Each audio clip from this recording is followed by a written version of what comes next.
You're streaming CBS News Bay Area. Children are dead. There are families that have a deceased child.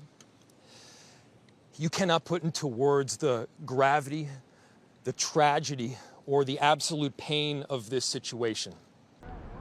Breaking news from Minneapolis. At least 2 children killed, 17 other people injured after a shooting during a Catholic mass to mark the start of school. Police say the 2 children who were killed were just 8 and 10 years old, and at least 2 other students are now in critical condition. Let's take a live look at the scene right now. Police say the gunman stood outside of the building and then opened fire through the window, aiming at children sitting in the pews. Investigators say the shooter then killed himself. The shooting happened at the Annunciation Catholic School that is in South Minneapolis. Reporter Bradley Blackburn has the latest. Families walked hand in hand with their young children, taking them away from Annunciation Catholic School after a shooting this morning. A heavy police presence is at the South Minneapolis school as the investigation begins into what happened. Sources tell CBS News the shooter, a male wearing all black, died of a self-inflicted gunshot wound. Unfortunately, these entities have established security protocols in the event of an active shooter. So the church and the school would have had plans in place to try to mitigate any damage as quickly as possible. Once that suspect is identified, they will get a warrant for the individual's residence, the suspect's vehicle, and then very quickly start scrubbing that individual's mobile devices, if any are present, as well as social media. They do want to ascertain whether this individual was in touch with anybody else about the suspect's plans. According to a school schedule, there was an all-school mass this morning. This was just the 3rd day of the school year for Annunciation Catholic School, which goes from pre-K to 8th grade. As parents and children reunited near the school after the shooting, the mayor of Minneapolis and the police chief provided an update there at the scene. There are no words that can capture the horror and the evil of this unspeakable act. Children are dead. There are families that have a deceased child. You cannot put into words the gravity, the tragedy, or the absolute pain of this situation. We are a Minneapolis family. But to everybody out there, do not think of these as just somebody else's kids. Those families are suffering immense pain right now. Think of this as if it were your own. Every one of us needs to be wrapping our arms around these families, giving them every ounce that we can muster. These were Minneapolis families. These were American families. And the amount of pain that they are suffering right now is extraordinary. And don't just say this is about thoughts and prayers right now. These kids were literally praying. It was the first week of school. They were in a church. These are kids that should be learning with their friends. They should be playing on the playground. They should be able to go to school or church in peace without the fear or risk of violence, and their parents should have the same kind of assurance. These are the sort of basic assurances that every family should have, every step of the day, regardless of where they are in our country.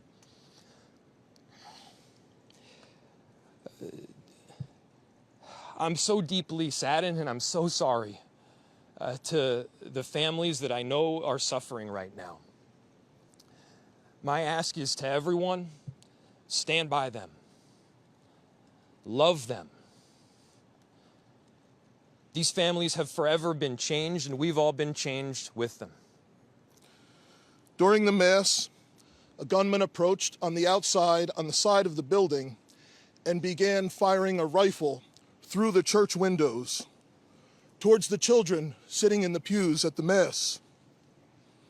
Shooting through the windows, he struck children and worshipers that were inside the building.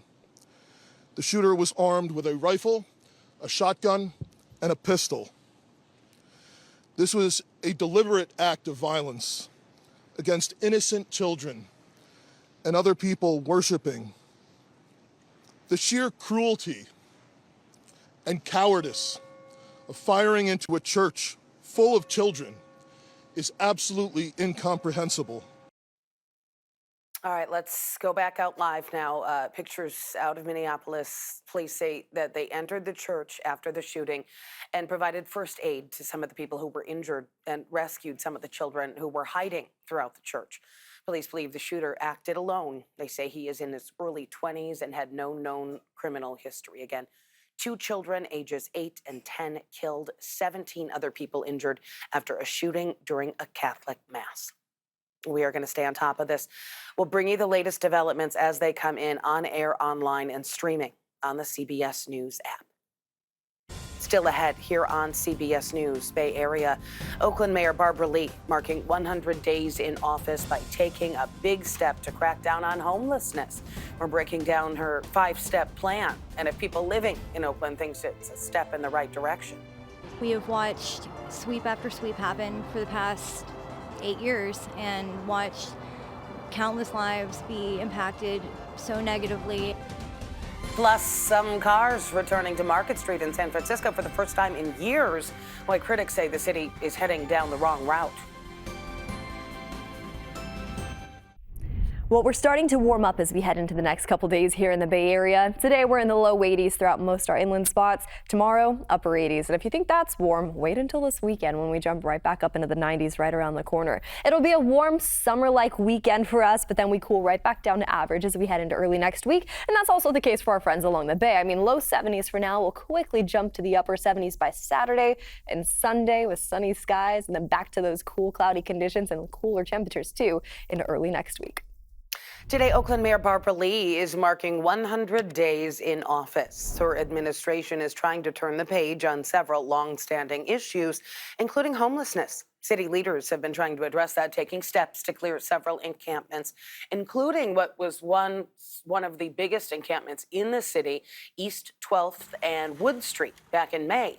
Well, now a new initiative aims to tackle homelessness through a 5-point plan focused on prevention and outreach. That includes the creation of the new Office of Homelessness Solutions. Amanda Harry talked to a woman who used to be without a home, who was bounced around from place to place across the city.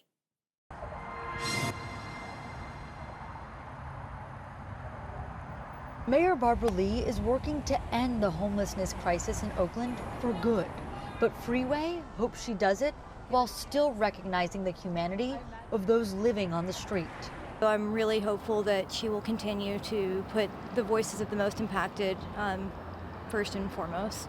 They say the unhoused are struggling to survive, something Freeway experienced for years. Myself, I was unhoused for 8 years. Me and my partner were. They have housing now, but they know all too well the reality of constantly worrying about safety and being moved from place to place. We have watched sweep after sweep happen for the past 8 years and watched countless lives be impacted so negatively, and the impacts that it has on your health, both mental and physical, and we've lost a lot of friends that way. Freeway thinks Lee's new Office of Homelessness Solutions and her 5-point plan may end the sweeps. The plan includes preventing more people from becoming unhoused, deploying outreach workers to help those on the streets already, providing support, temporary housing, and finally building permanent housing. District 7 City Council member Ken Houston believes this is what needs to happen. It was almost like perfect science because we have Measure W, we have the mayor's 5-point plan, then we have the encampment abatement policy. Measure W is funding the new office. It was a 2020 county tax measure implementing a 10-year half-cent sales tax. Most of the money will go towards homelessness services and housing.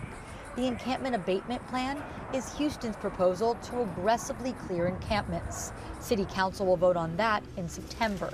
But he thinks the best part of the mayor's 5-point plan is the first point, prevention and helping those with mental illnesses and alcohol or drug addiction.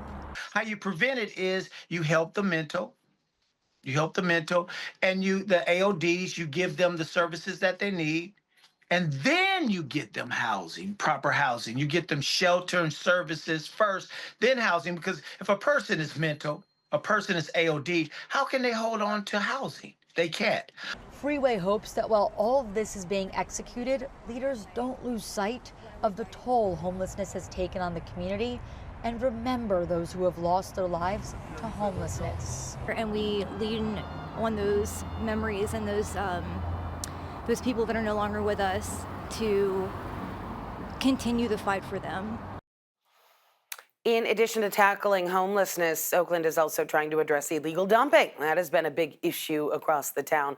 Mayor Lee says they are planning sting operations and prosecuting those caught doing it. The hearing that could determine if San Mateo County Sheriff Christina Corpus keeps her job continues today.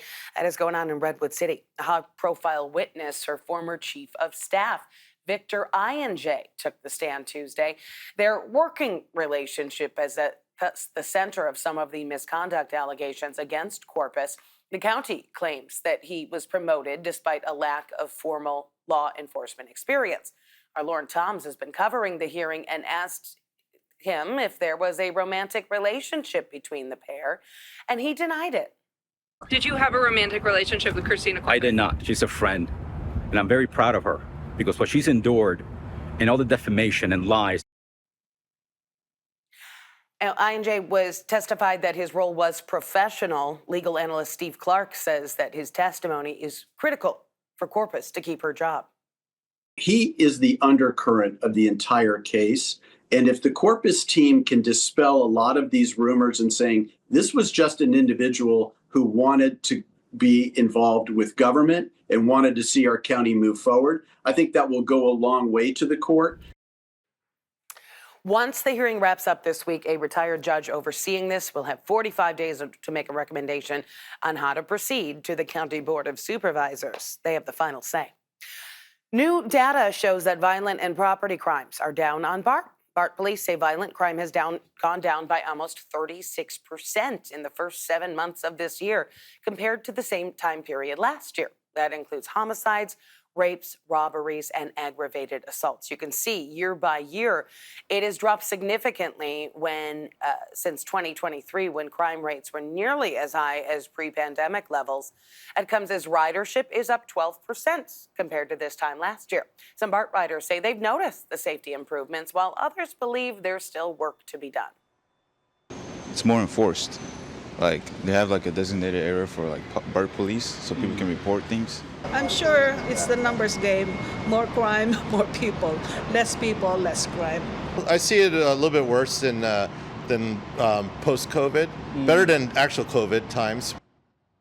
Well, BART police attribute the drop in crime to having officers present and visible throughout the system. But despite the rollout of those next generation fare gates, fare evasion citations have not dropped dramatically over the past year.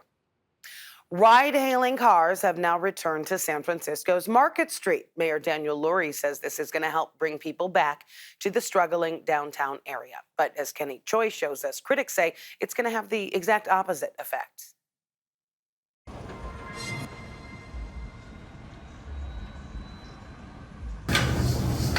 Nadine Ramnandana is back in the kitchen, not by choice, but necessity. Business is better at the Old Siam restaurant these days, but she and her son still don't have enough customers to hire more cooks like they used to. Yeah, we need more people around here. It's pretty slow right now. We need clientele. Nick Ramnandana and his family have been running the eatery close to Market Street for nearly 30 years. They believe allowing ride shares on Market will boost business and bring in more customers. They can't park around here because there's always restrictions or nowhere to park at all. Local business associations have endorsed reopening Market, arguing that it will benefit struggling merchants. But critics contend the change will cause more traffic congestion, endanger pedestrians and cyclists, and slow down Muni and public transportation. Christopher White is executive director of the San Francisco Bicycle Coalition. We really believe that the mayor needs to change course on this, and his administration does, for the sake of safety and for the sake of their stated goals of improving Market Street, improving downtown, and encouraging people to come back to it. White points to SFMTA data that showed injury crashes dropped by 40% after closing Market in January 2020, while travel times on public transportation along the route were reduced by 14%. There are so many different ways that people can get there, including by car. Introducing cars back onto Market Street just increases danger, and it's going to slow down transit for everybody. But San Francisco Mayor Daniel Lurie and other city officials have touted the partial reopening of Market Street to cars as a crucial step to revitalizing the downtown quarter's theaters, restaurants, and hotels. This is a really important development because we gotta get more people downtown. We gotta get more people on Market Street. It's been desolate for far too long. As each side digs in, small businesses are looking for any change that could improve their bottom line. I think it'd be of great help, you know. I mean, it's a small step, but it's better than nothing, you know. So pickups and drop-offs are allowed at 7 designated areas. Waymo will be allowed to operate on Market Street between 9 in the morning and 4 p.m. and then after 7 p.m. So skip in the rush hour. Lyft and Uber will only be able to use Market Street between 7 p.m. and 6 a.m. Still ahead here on CBS News, Bay Area and East Bay High School's football season in limbo after fire ruins their new field. How they are scrambling to find a new place to play. Yeah, come on in.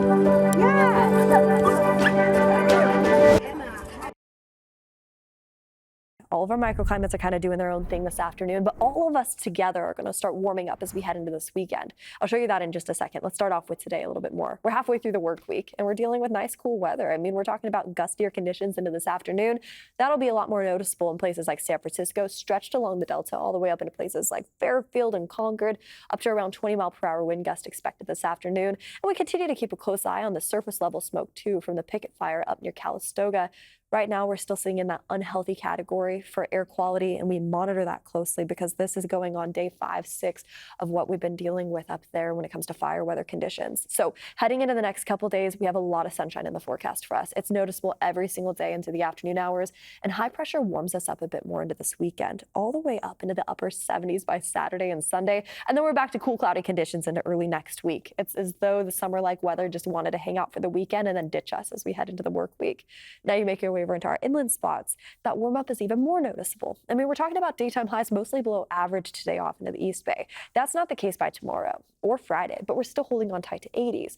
It's this weekend where we jump into the 90s. That's the warmest we're going to see throughout the next 7 days. And then we slowly start to creep down as low pressure moves in, back into the 80s heading into Monday and Tuesday. As the new school year gets underway, one high school in the East Bay was set to debut a new football field this week. That was until this happened. A giant burn scar at the 50-yard line in the middle of a new multi-million-dollar turf field. This field was just installed this spring at Mount Diablo High School in Concord. That school is located right off Highway 242 near downtown. As Kevin Coe reports, the team is now forced to find a new place to play for this Friday's home game. Mount Diablo High School's new football field was set to make its debut this week. Now the concern is that it won't even be ready for this season at all. Right in the center of Mount Diablo High School's brand new football field, a large burn scar covering what used to be a red devil. The school now scrambling to come up with a solution. We really don't know how long. I'm hoping it's not for the whole season. I'm hoping it's half a season at most, but there's really no way to tell. Mount Diablo High School Vice Principal Liz Mangelsdorf has been teaching for more than a decade in this Concord community, where Red Devil football has taken over. The team was ready to defend their first league title since 1962 on their new multi-million-dollar turf field. We've been investing a lot of money into the program, both the football team and the girls flag football team. And so we've been working to really build up all the sports teams here. And so having this state-of-the-art field was a big boost for our kids, and to know that we were going to play our first home game here on Friday, and we can't do that now. Friday's game will be played at Concord High School, but it's still unclear where other home games will be played, as repairing the field depends on how fast the specific turf can be shipped in and installed. It was a large improvement program for them, and that's a lot of money to literally kind of go up in smoke in a very short amount of time. Concord police detectives have been on the case since Sunday morning. Contra Costa County firefighters are still investigating the cause, along with the possibility of arson. There's also the chance it was negligence. Initially, the investigation was concerned with was an accelerant or something poured on the field. Now, reviewing surveillance footage, it looks like fireworks were being set off. on Saturday night, so the night prior, and that likely caused a fire that smoldered until the morning hours. But we don't want to rule out the possibility that there was something else that happened, but more than likely that's what occurred. Lieutenant Holmes says if the fire was set intentionally, the suspect or suspects could face felony charges. If it was an accident, it's still a crime, but not nearly as serious. If you're the people that were there and you didn't mean to do it, it would be very helpful if you came forward and talked to us, so then we can close this out and determine, hey, the school wasn't targeted. This was something that happened as an accident. The heartbreaking part is to have this type of investment in our community, in our students, to have them play here, and then to have it damaged, whether it was due to neglect or whatever, is such a shame. School officials say there is a possibility players may be able to practice on half of the field in the near future. But right now, everything's up in the air until a timeline can be set with the turf manufacturer. For now, the team is going to be practicing on the soccer field and may have to play on a different field for every home game. Coming up in our next half hour here on CBS News Bay Area, Northern California's farm belt could go from red to blue. Under California's redistricting plan, we're going to hear from some farmers who fear that their needs will be left behind. It makes no sense to me, just like it makes no sense in Texas, disenfranchising people who should be represented in Congress. The first parade of its kind rolls into KPIX Plus September 20th. From the smooth rides of the 40s to the flash and chrome of the 80s, watch custom lowriders bounce, hop, and roll with style. Award-winning Chevys, classic Fords, and pure automotive artistry.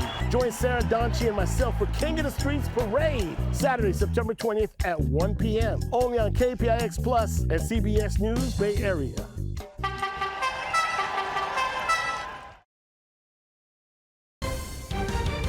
You're streaming CBS News Bay Area.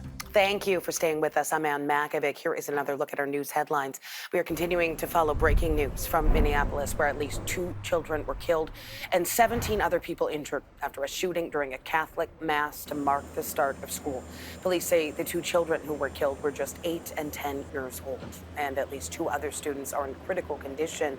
Investigators say the gunman stood outside the building and fired through the window, aiming at children sitting in the pews. Investigators say the shooter then killed himself. They believe he acted alone. They are still working to determine a motive. Back here at home, it is the first day of classes at UC Berkeley, and this fall semester comes as the Council on American Islamic Relations designated the college as a hostile campus towards students and faculty, saying the university has a troubling pattern of selectively cracking down on anti-genocide speech. In response, UC Berkeley releasing a statement saying in part that the university will work closely with the members of the campus's advisory committee on Muslim and Palestinian student life in order to understand and address those communities' needs and interests. And Oakland Mayor Lee marking 100 days in office today. To mark the occasion, she is rolling out a new initiative to combat homelessness. Her 5-point plan calls for increasing outreach workers, providing support, temporary housing, and rental assistance, and building permanent housing. The new Office of Homelessness Solutions uses funds from Measure W, which was a 2020 county tax measure implementing a 10-year half-cent sales tax to address the housing crisis. All right, let's get another check on our first alert forecast today. Here is meteorologist Jessica Birch. Well, it's a nice cool down for us throughout this midweek forecast. We're actually sitting a little bit below average in places like the East Bay this afternoon, mostly in the low 80s in places like Concord and Walnut Creek.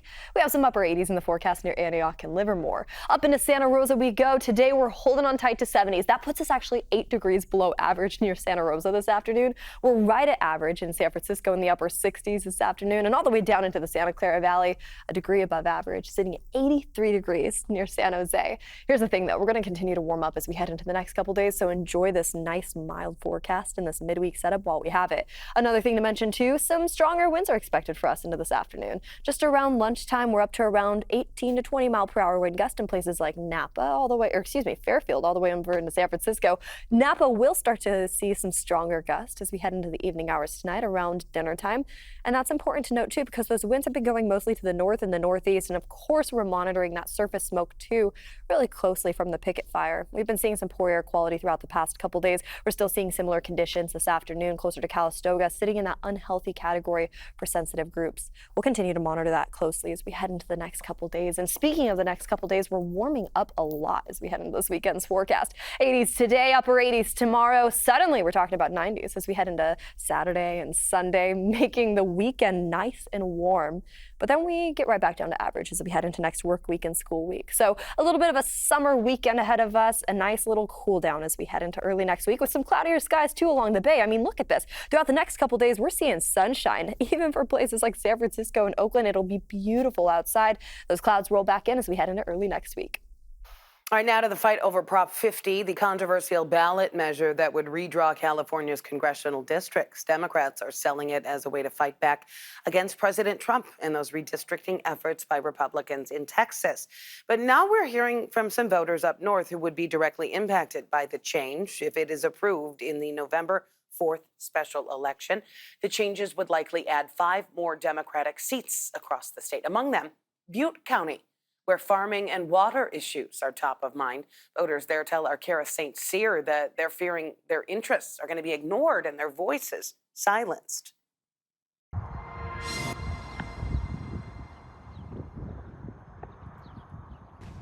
My family's been farming in the area since 1861.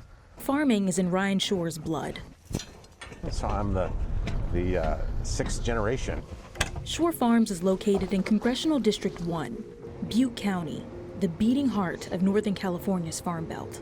But this will be more than likely a rice field. We might do some cover cropping in here this fall. His district is at the center of a political tug-of-war between Democrats and Republicans, both vying for extra congressional seats. A newly proposed map would draw new party lines, limiting the impact of Republican voters like Shore. In terms of the broad geographic spread, it's probably divisive just to split up these communities and really make it difficult to be represented equally and fairly across the spectrum with communities of interest, right? Those interests are very different and very unique.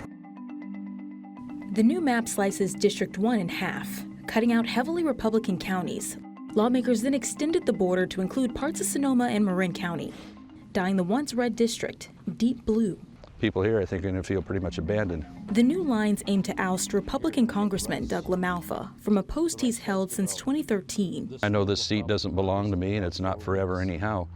But I guess the bigger concern is if this district is shifted into basically being a Bay Area district, what's going to happen to all the other people you're talking to? If approved, California's Republican representation would dip from 9 seats to 4.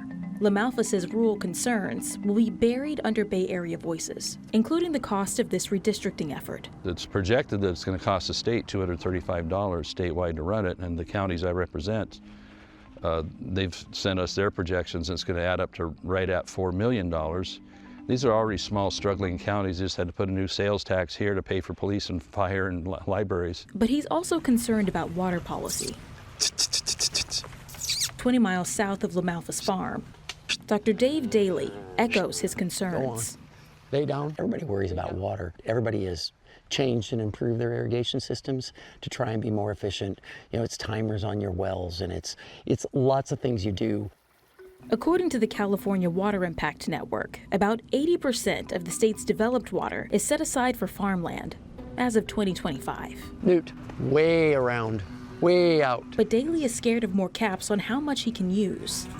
Load up. Redistricting adds fuel to the fire. It makes no sense to me, just like it makes no sense in Texas, disenfranchising people who should be represented in Congress. The decision is ultimately in the hands of the public. The map will be sent to a vote in November. I think that's one of the frustrations. Shore is anxiously waiting. People, 8, 9, 10 hours away in San Diego County, Los Angeles County, are going to decide how our votes are diced and sliced in what congressional district here in Northern California. I think that is part of the issue, right? An issue with the power to change everything. So Republicans continue to fight back. This week, they filed another lawsuit asking the state Supreme Court to block Prop 50 from the ballot, calling it unconstitutional. A similar effort by the GOP failed last week. State Democrats said that they will only redraw the lines if Texas moves forward with its redistricting plan that would give Texas Republicans an extra 5 seats in the House. A group of senior citizens at a North Bay mobile home community pushing back now against what they call a broken deal with the city. People living at the Marin Valley Mobile Country Club in Novato say they were promised eventual ownership of the land under their homes. Well, they've been paying on the loan since 1997, and now that it's almost paid off, the city of Novato is claiming sole ownership and is demanding $26 million for the land. One person who lives there, Serena Fisher, spoke out at Tuesday's council meeting, urging city leaders to negotiate fairly and transparently. No public funds have ever been used to sustain Marin Valley Mobile Country Club. Residents have paid for everything since 1997, including close to $18 million in loans and bonds and interest. Can you honestly say that this is good faith negotiations? Well, people living in the mobile home park have once again offered to buy the property, upping their offer to $23.5 million. The city will meet in 2 weeks to consider the new offer. The city of San Jose is stepping up its fight against blighted properties. The city council just approved some steep penalties against property owners who don't fix up abandoned and rundown buildings. The city had already had the power to issue fines, but officials say they weren't strong enough. So they boosted them to $10,000 per day. That is 4 times the previous penalty. They also increased the total maximum penalty to $500,000, 5 times the previous limit. Katie Nielsen spoke with one downtown property owner who's hoping these steeper fines will finally tidy up a neighboring home. This old church right across from St. James Park is actually what started the city's conversation about chronic blight. It's owned by a Chinese investment company, and there hasn't really been much of an effort in terms of rehabilitation, redevelopment, or even selling the property. That's why the city is now saying increased fines could force property owners to finally clean up their act. I have one here and I have one behind me. And all they're doing is bringing down the value of our homes here.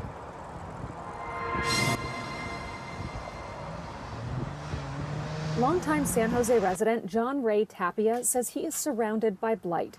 There's an abandoned house that's boarded up on the backside of his property, and there's also a burned out home next door.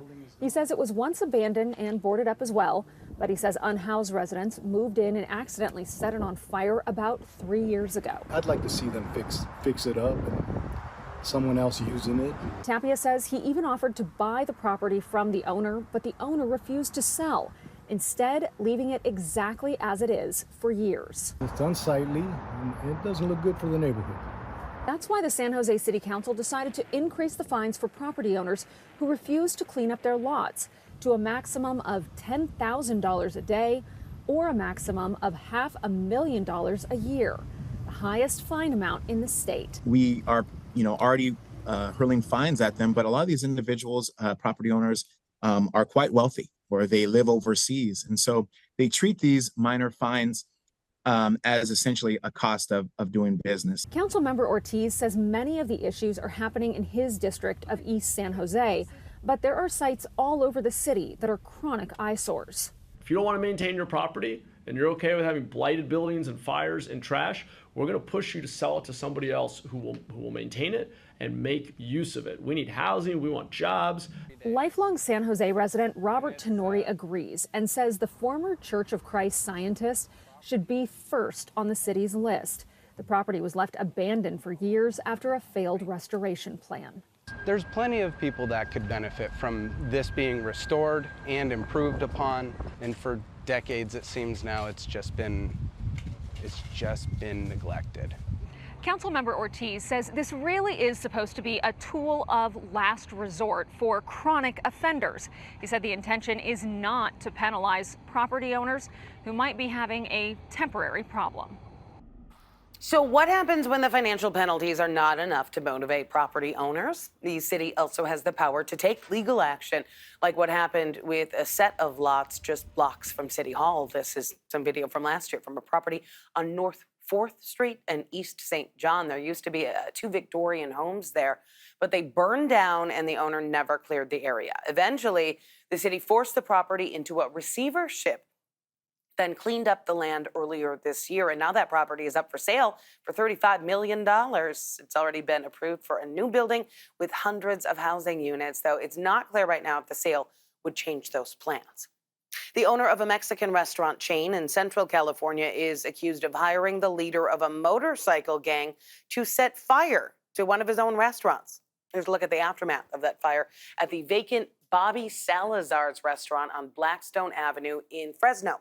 It burned down in April of 2024 in a case determined to be arson.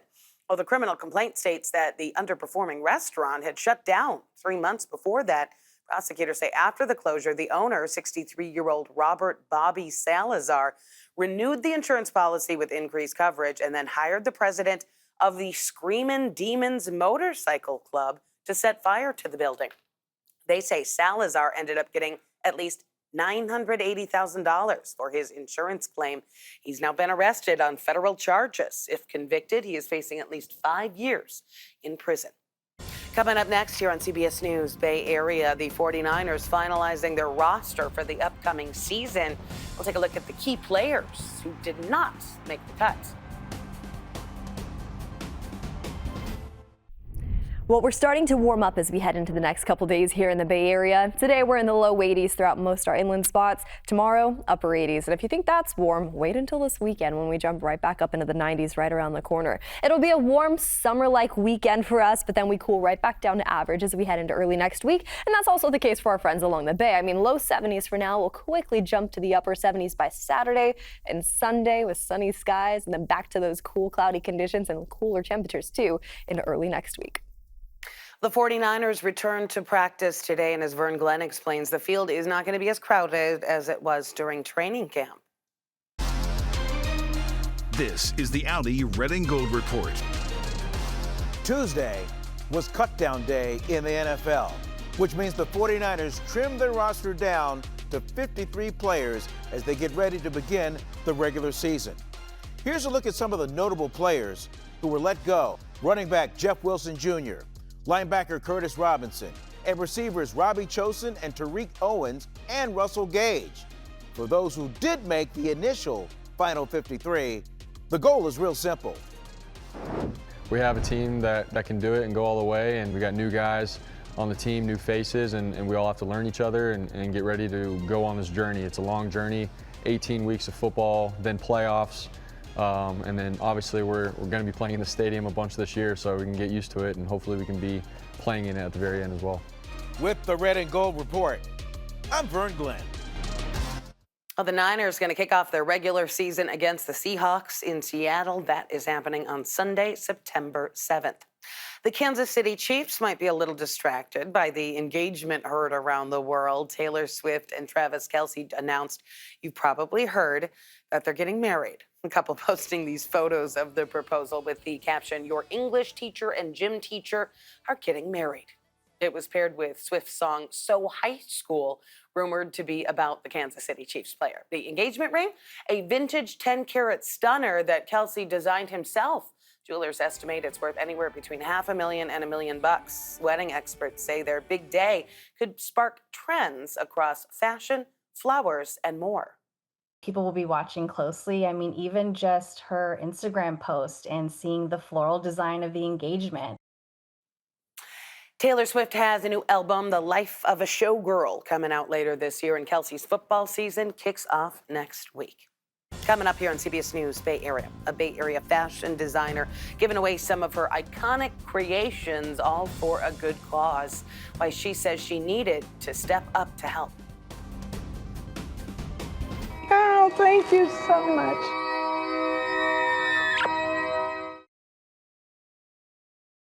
All of our microclimates are kind of doing their own thing this afternoon, but all of us together are going to start warming up as we head into this weekend. I'll show you that in just a second. Let's start off with today a little bit more. We're halfway through the work week, and we're dealing with nice, cool weather. I mean, we're talking about gustier conditions into this afternoon.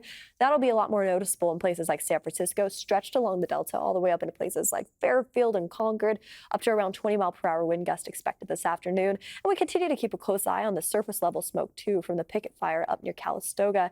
Right now, we're still sitting in that unhealthy category for air quality, and we monitor that closely because this is going on day 5, 6 of what we've been dealing with up there when it comes to fire weather conditions. So heading into the next couple days, we have a lot of sunshine in the forecast for us. It's noticeable every single day into the afternoon hours, and high pressure warms us up a bit more into this weekend, all the way up into the upper 70s by Saturday and Sunday. And then we're back to cool, cloudy conditions into early next week. It's as though the summer-like weather just wanted to hang out for the weekend and then ditch us as we head into the work week. Now you make your way over into our inland spots. That warm up is even more noticeable. I mean, we're talking about daytime highs mostly below average today off into the East Bay. That's not the case by tomorrow or Friday, but we're still holding on tight to 80s. It's this weekend where we jump into the 90s. That's the warmest we're going to see throughout the next 7 days. And then we slowly start to creep down as low pressure moves in, back into the 80s heading into Monday and Tuesday. San Francisco's Union Square is set to play host to a high fashion event tonight that's all about helping kids in need. And one iconic Bay Area designer is digging into her private collection to donate some of her creations. Lorene Ayub sat down with her to hear why she knew she had to get involved. Every dress tells a story of creative couture. And for renowned designer Lily Sammy, each one reflects a chapter of her 50-year career. For her, the most rewarding moments were always those final ones, when the gown was complete. The most satisfied and happy time for me was when we were, all of us, with all my interns, everybody in the showroom, the gown is finished, we're standing around it, and we're fussing with it, taking a picture. I was, oh my God, we did it, you know. That to me was so wonderful. It just warmed my heart. But her journey was never without challenge. As she reflects on her design history through her book, Lily Sammy, A Life in Couture, Lily shares that her family did not expect her to work at all. Reigning from Iranian nobility, her traditional mother initially struggled to accept her passion for design. She came from Iran here, and she said, you can't do this. This is just not for you, you know? And I said, yes, it is. And this is what I want to do, and I'm going to make it work. And work she did. Over 5 decades, Lily Sammy has dressed Hollywood stars, designed for global clients, and carved a unique mark on the world of couture. Now, working alongside community leaders like Shireen Melania, Lily, though retired, continues to blend fashion with philanthropy. She really is a treasure for the Bay Area because she's had a history throughout her career. She's done different fashion shows for various charities and helping give back. And George Mark House, I remember the day she went and visited, she called me and she said, we have to do this. Lily is donating several of her iconic gowns to the Elegance Meets Impact auction, with all proceeds supporting George Mark Children's House, a cause close to her heart. If they can even help one child, I'll be so proud and so happy. Because for Lily Sammy, art is not just creation. It's an expression of hope meant to be shared. The Elegance Meets Impact auction will take place tonight at 6. Tickets are sold out, but you can still make a donation if you want through the George Mark Children's House website. The Golden State Valkyries also preparing to hit the runway. The WNBA team is hosting its inaugural fashion show tomorrow. It's going to feature 15 pieces from different designers, including 2 from Golden State guard Tiffany Hayes. The fashion show is going to take place at Chase Center as part of a partnership with Sephora, and those pieces will be available in the Valkyries shop in October. Thanks for streaming CBS News Bay Area. I'm Ann Makovic. We're going to be right back with your first alert forecast and another look at your top stories.